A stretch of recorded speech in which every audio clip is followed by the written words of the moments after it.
Bismillahirrahmanirrahim.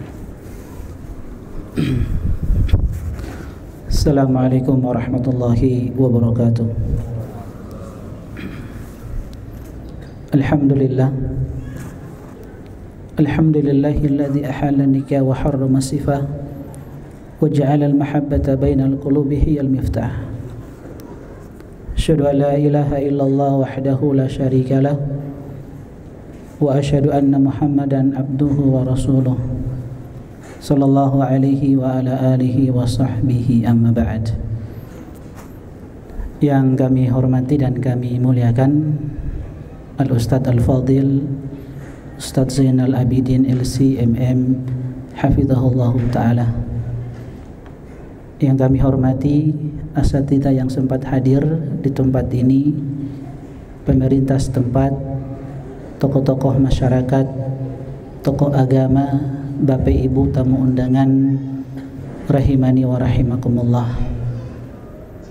Alhamdulillah, kembali kita bersyukur kepada Allah Subhanahu wa taala dengan segala nikmat yang senantiasa dicurahkan kepada kita semua.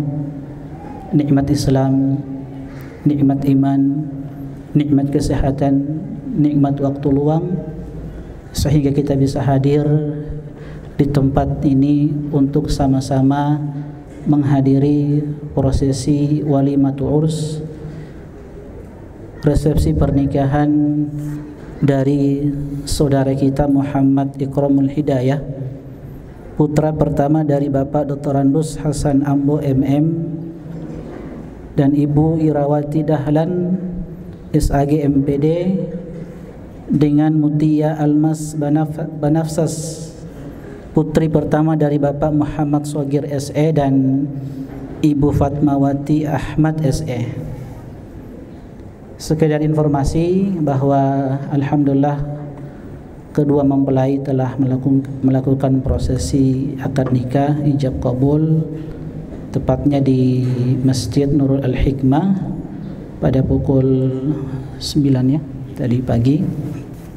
Maka tentunya kita sebagai umat Nabi kita Muhammad sallallahu alaihi wasallam, maka kita memberikan doa kepada kedua mempelai, barakallahu laka wa baraka alaika wa jama'a bainakuma fi khair. Bapak Ibu tamu undangan yang kami hormati dan kami muliakan, saya mewakili dua keluarga besar, keluarga Hasan Ambo dan keluarga Bapak Muhammad Shogir, untuk menyampaikan sambutan keluarga, dan insyaallah tidak banyak yang ingin kami sampaikan. Pertama, kami ucapkan jazakumullah khairan, ucapan terima kasih yang sebesar-besarnya, sebanyak-banyaknya kepada Bapak Ibu sekalian yang telah meringankan kakinya untuk datang ke tempat ini. Sama-sama kita merasakan kebahagiaan, dan itu ditunjukkan dengan kita hadir di tempat ini memberikan doa kepada saudara kita Muhammad Ikramul Hidayah dengan Mutia Almas Banafsas yang alhamdulillah telah melangsungkan salah satu sunnah Nabi kita Muhammad sallallahu alaihi wasallam. Selanjutnya Bapak Ibu sekalian, ini juga sekedar informasi untuk kita semua. Mungkin Bapak Ibu bertanya-tanya, mereka berdua Muhammad Ikramul Hidayah asal Makassar dan Mutia yang merupakan putri dari Bapak Muhammad Shogir dan Ibu Fatma yang merupakan putri Gorontalo. Mungkin kita bertanya-tanya bagaimana mereka bisa bertemu, dan itulah jodoh. Namanya jodoh tidak mengenal rentang waktu tempat. Tapi sekedar informasi yang saya dapat, ya, pertemuan ini diawali ketika keluarga besar Bapak Muhammad Shogir dan Ibu Fatmawati Ahmad melaksanakan umroh. Maka mempelai laki-laki ini bertemu di kota Madinah dengan keluarga besar dari Mutia. Dan juga sekedar informasi bahwa mempelai laki-laki ini adalah mahasiswa Universitas Islam Madinah, dan niat baik ini diwujudkan dengan mendatangi kedua orang tua dari Mutia dan musyawarah yang begitu panjang, dan alhamdulillah Allah Subhanahu wa taala wujudkan niat baik beliau pada hari ini, Ahad tanggal 16 Agustus bertepatan dengan tanggal 26 Dzulhijjah 1441 Hijriyah. Bapak Ibu yang kami hormati dan kami muliakan, kami dari keluarga besar keluarga Hasan Ambo dan keluarga Muhammad Shogir ingin menyampaikan bahwasanya dari penyambutan kami kepada Bapak Ibu sekalian serta pelayanan selanjutnya tentunya terdapat banyak kekurangan, dan kami memohon maaf yang sebesar-besarnya, dan kami berharap dari Bapak Ibu sekalian untuk memberikan doa restunya kepada anak-anak kami Muhammad Ikramul Hidayah dan Mutia. Semoga keduanya menjadi pasangan yang sakinah, mawaddah, warahmah, dan Allah Subhanahu wa taala menganugerahkan kepada keduanya keturunan-keturunan yang soleh, soleha, yang itu menjadi kebanggaan umat kita Muhammad sallallahu alaihi wasallam. Ini saja yang dapat kami sampaikan. Wassallallahu ala nabiyina Muhammad wa ala alihi wa sahbihi ajma'in. Assalamualaikum warahmatullahi wabarakatuh.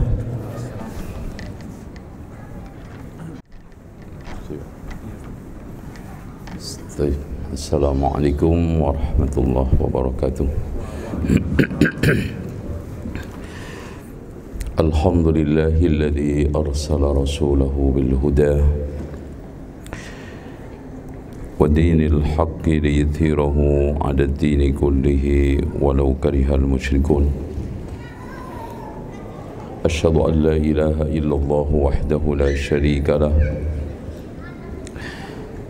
wa anna Muhammadan 'abduhu wa rasuluh. Allahumma salli wa sallim ala Muhammadin wa ala ali Muhammad kama sallaita ala Ibrahim wa ala ali Ibrahim innaka Hamidum Majid. Saya berterima kasih diberi kesempatan oleh dua keluarga besar ya, yang mengundang saya di sini adalah Ibunda Mutia ya, karena wali santri. Ya, di sini alhamdulillah banyak santri pondok saya, termasuk tadi Mas Siddiq ya, yang bacakan Al-Quran, dan mudah-mudahan nanti ada yang menyusul. Pernikahan itu adalah gugusan kedua insan yang memadu kasih untuk kongsi dalam kebaikan dan kesetiaan.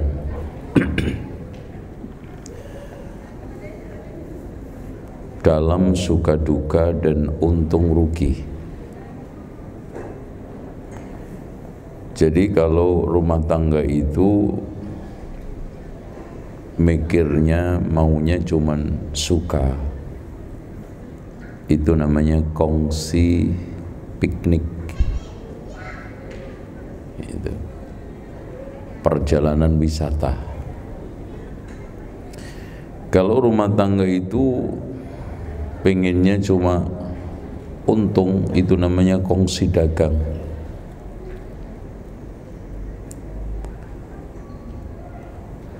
Nah, di sini kedua mempelai harus mau menerima paket komplit, jangan paket hemat. Ya suka dukanya, ya untung ruginya.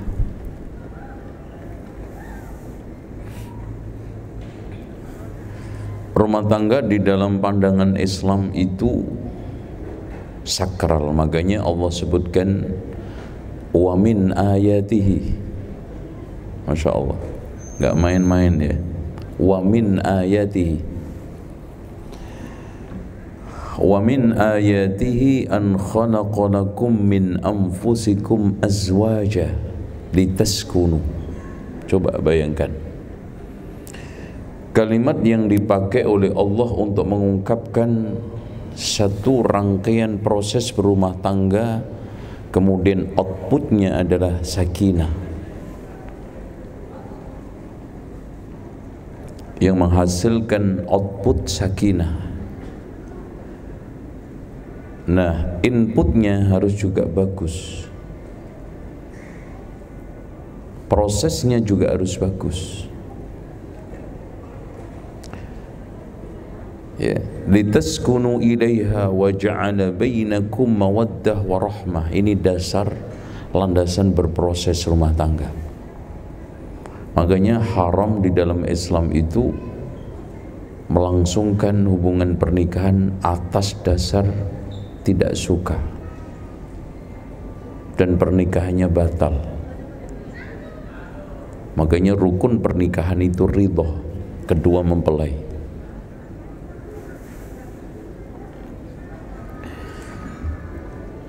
Kemudian ayat itu saya ingin jelaskan mawaddah dulu. Mawaddah itu dari kalimat wadud, diambil dari nama Allah yang paling indah, wadud. Al-wadud itu satu kedalaman cinta yang penuh dengan pengorbanan apapun untuk meraih. Itu mawaddah. Makanya kita pun laki-laki disuruh oleh Allah, oleh Rasulullah menikah tazawwajul wadud.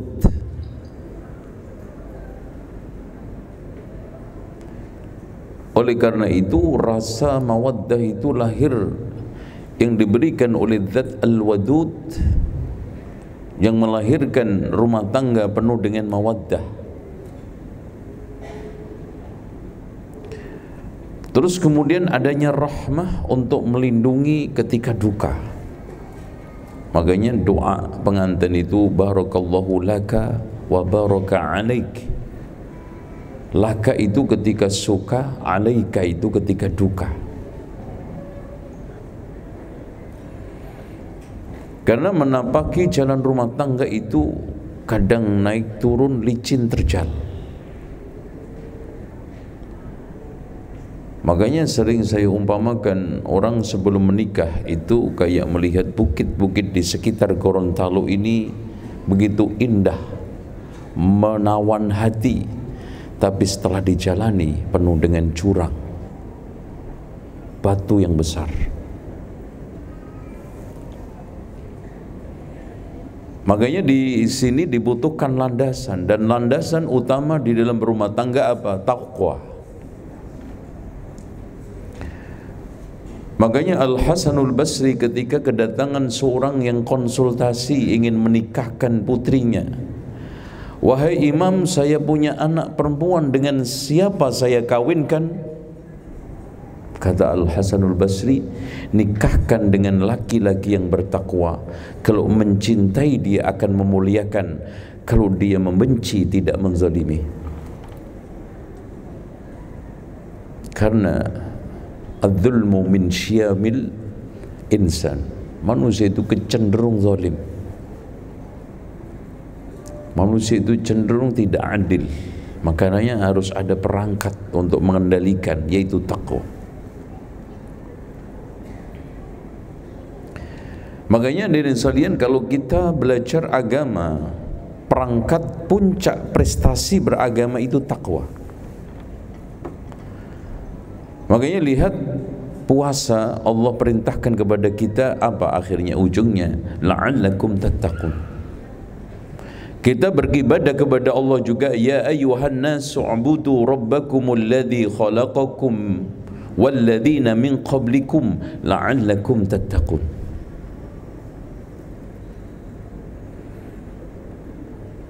Takwa inilah yang melindungi utuhnya rumah tangga. Makanya saya tegaskan sekali lagi, rumah tangga itu tidak selamanya harus dikawal dengan cinta. Siapa yang sekarang ini mengandalkan rumah tangga dengan landasan cinta, maka dia akan kecewa. Karena cinta itu adalah perbuatan hati, datang pergi silih berganti.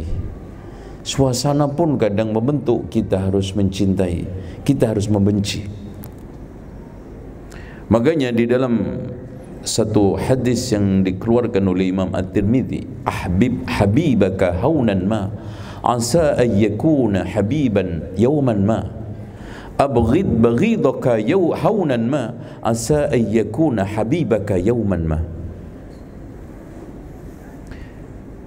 Cintailah orang yang kamu harus cintai sekedar, biar tidak sulit nanti suatu ketika harus membencinya. Dan bencilah orang itu sekedar, biar tidak sulit nanti suatu ketika harus mencintainya. Ya, contoh kecil aja Pak. Dua secoli yang dimabuk cinta, kalau kelaparan dimabuk asmara, masih lanjut enggak? Makan dulu. Nah, cinta takwa itu nanti diungkapkan di dalam bentuk komponen realita kehidupan, yaitu hak kewajiban. Makanya menjalankan hak kewajiban itu adalah cerminan orang yang bertakwa. Laki-laki yang menjalankan kewajibannya dengan baik, perempuan yang menjalankan kewajiban dengan baik, rumah tangganya akan langsam. Dan caranya juga jangan banyak menuntut. Tuntutlah kewajiban. Apa caranya? Apa sih yang sudah aku berikan terbaik untuk pasangan saya?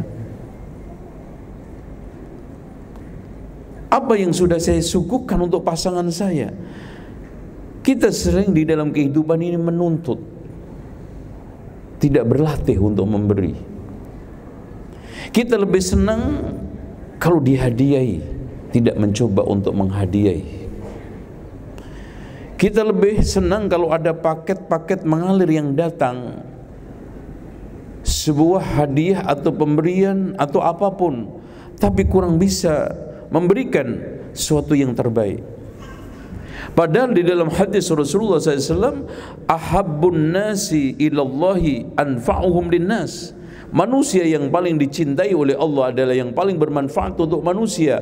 Wa ahabbul a'mali ilallahi sururun tudkhiluhu ala mu'min. Amalan yang paling baik adalah rasa gembira yang antum masukkan kepada sesama mukmin.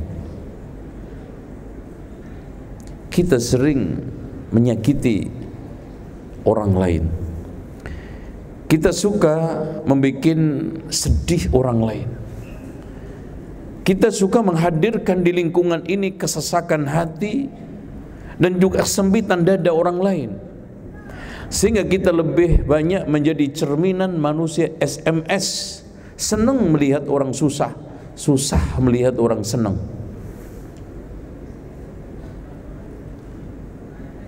Kembali lagi kita menyoal nasihat. Ini dikasih berapa waktu ini Pak? Berapa?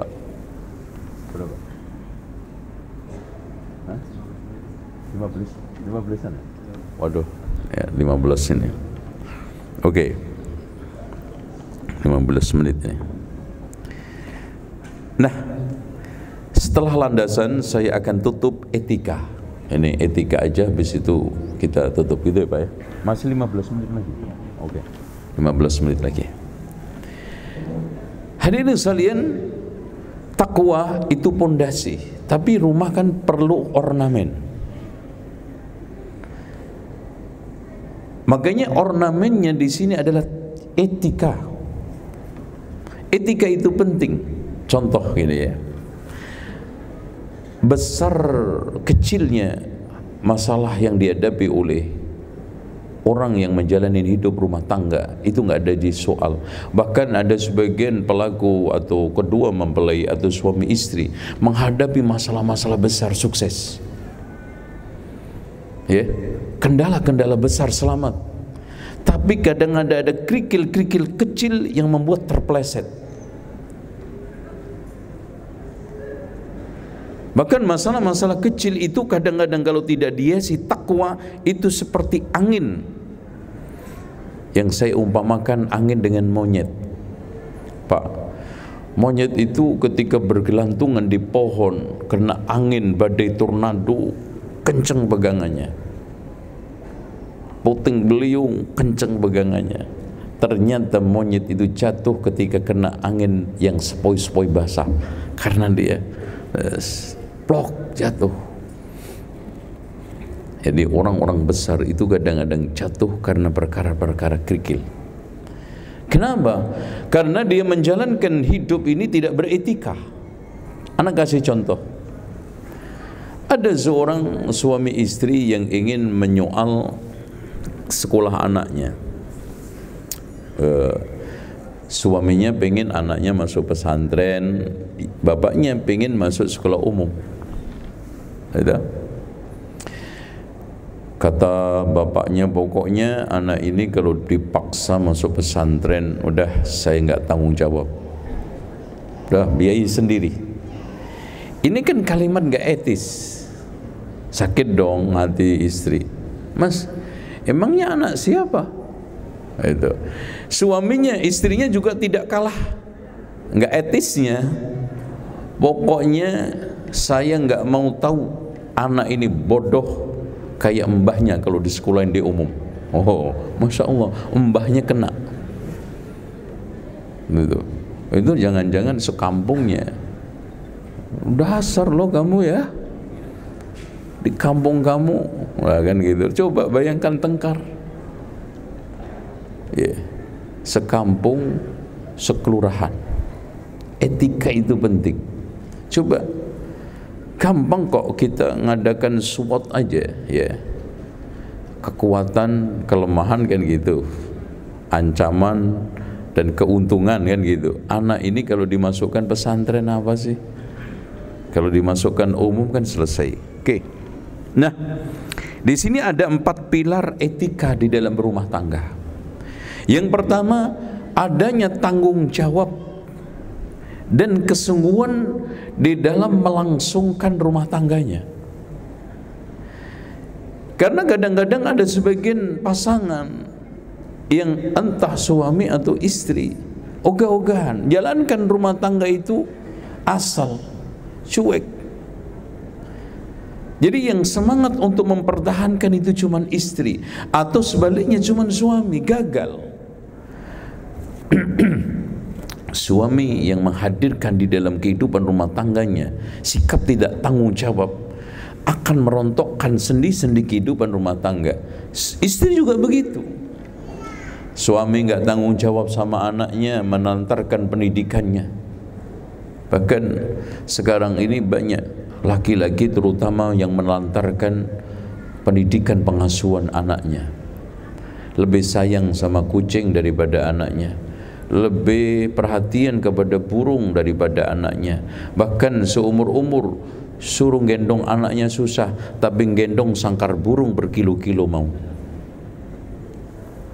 Yang kedua, adanya kemauan dan kemampuan untuk menyelesaikan problem rumah tangga secara tuntas, bijak dan arif. Tuntas. Kalau menyelesaikan masalah itu jangan ada PR lagi.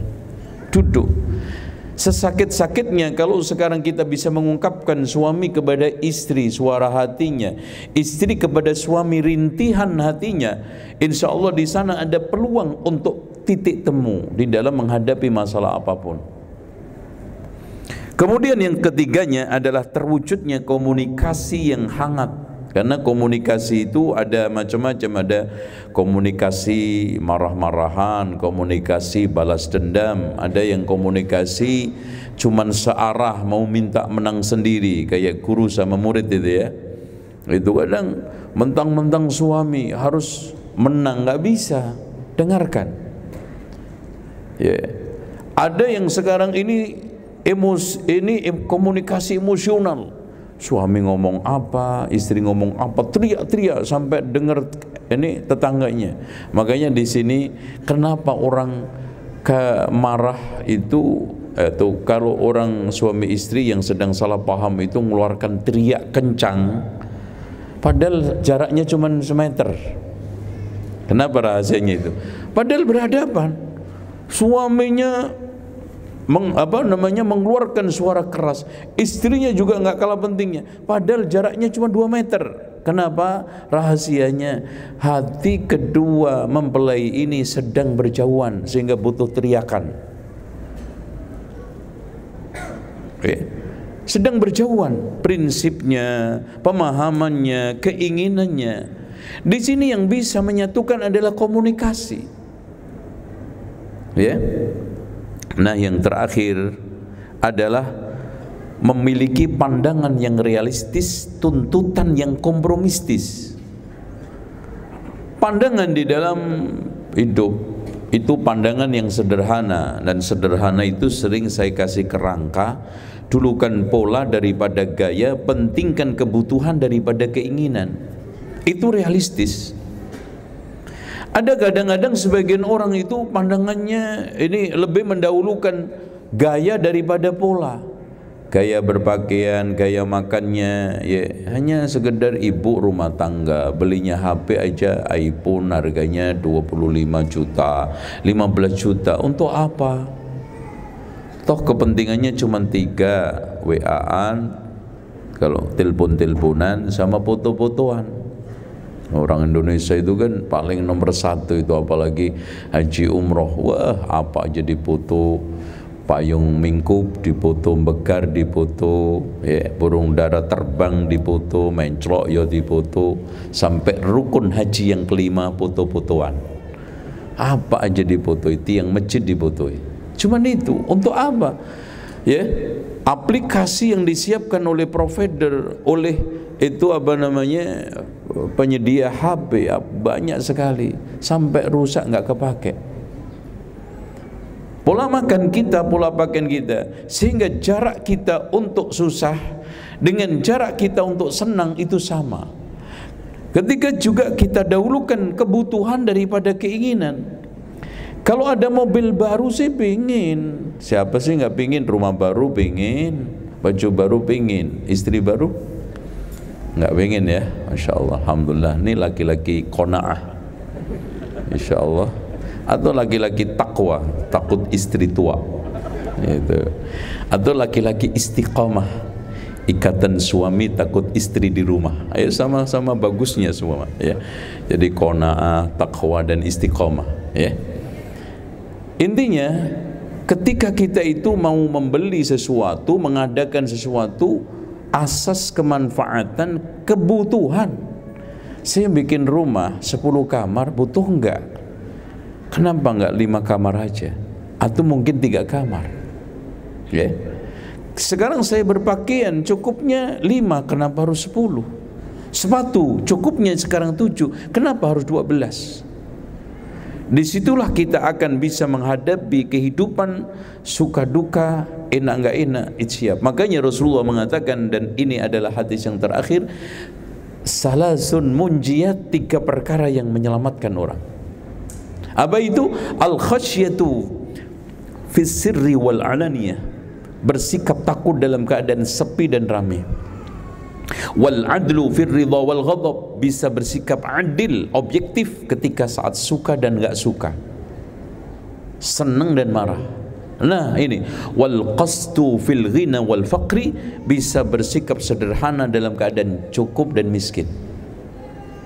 Mudah-mudahan saya berdoa kepada Allah untuk diri saya dan juga kedua mempelai dan juga kedua keluarga besarnya, Allah berikan keberkahan di dalam hidup, Allah berikan keberkahan di dalam rumah tangganya, usahanya, hartanya, dan seluruh apa saja yang menjadi kepemilikannya.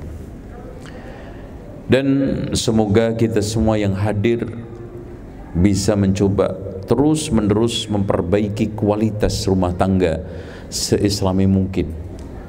sedekat-dekatnya dengan Allah, karena sekarang ini rumah tangga kaum muslimin banyak yang jauh dari Allah, jauh dari Islam, jauh dari kebaikan, sehingga mengalami berbagai macam permasalahan yang tidak ada jawabannya, padahal Islam, Quran dan Sunnah penuh dengan solusi.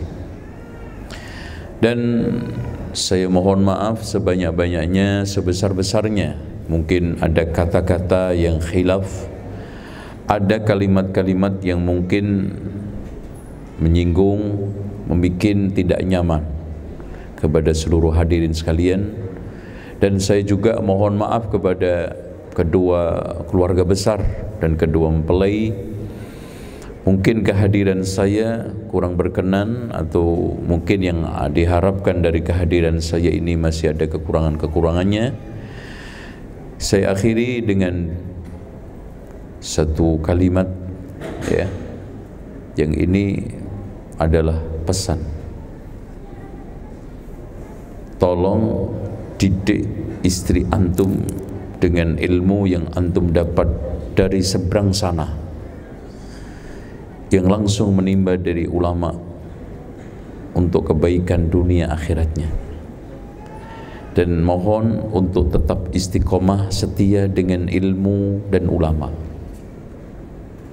karena selamanya tidak akan rugi orang yang memelihara ilmu, mewariskan ilmu kepada anak cucunya. Ilmu adalah segala-galanya. Ilmu menjadikan orang itu terhina menjadi mulia, tidak terkenal menjadi terkenal. Yarfa'illahu alladhina amanu minkum walladhina utul ilma darajat. Allahumma salli wa sallim wa barik ala Muhammad. Aqulu qawli hadha wa astaghfirullah li wa lakum wa astaghfirullahal azim. Innallaha huwal ghafurur rahim. Wassalamu alaikum warahmatullahi wabarakatuh.